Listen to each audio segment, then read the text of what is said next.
अरे बेट्यानो, इतक्या लवकर मी काय जात नसतो तुम्हाला सोडून. हा, मला बी अजित पवार म्हणतात. पण गऱ्यांनो, नियतीचा खेळ बघा. खरंच आज माझा हा प्रवास इथंच थांबतोय. मी नेहमी म्हणायचो राजकारण आपल्या जागी आहे, पण काम महत्वाचं. लोकांनी मला कामाचा माणूस म्हटलं, तीच माझ्या आयुष्याची सर्वात मोठी कमाई होती. आज निरोप घेताना मन खूप जड आहे, पण एक समाधान आहे की शेवटच्या श्वासापर्यंत मी तुमच्यासाठीच धावत होतो.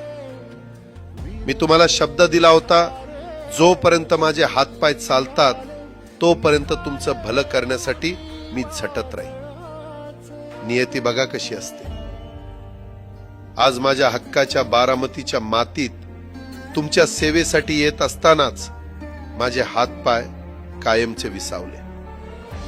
पण मला अभिमान वाटतोय की मी रिकाम्या हाताने नाही, तर तुमच्या कामाची फाईल छातीशी धरूनच या जगाचा निरोप घेतोय.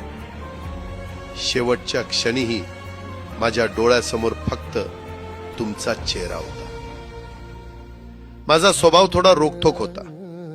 कधी कुणावर ओरडलो असेल, कुणाचं मन दुखावलं असेल, पण माझ्या त्या रागामागे फक्त एकच तडफड होती की माझ्या सामान्य माणसाचं काम झालं पाहिजे.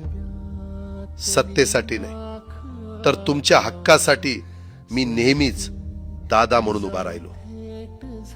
आता मी निरोप घेतोय, पण महाराष्ट्र थांबता कामा नये. माझी जबाबदारी आता मी तुमच्यावर सोपवतोय. राजकारण करा, पण विकासाची गती थांबू देऊ नका. जाता जाता माझ्या शैलीत डोळे पुसून शेवटचं सांगतो, आता रडत बसू नका. उठा आणि कामाला लागा. माझा महाराष्ट्र आपल्याला अजून खूप पुढे न्यायचा आहे. तुमचाच कामाचा माणूस अजितदादा पवार. सुटले धागे उरले मागे उसासे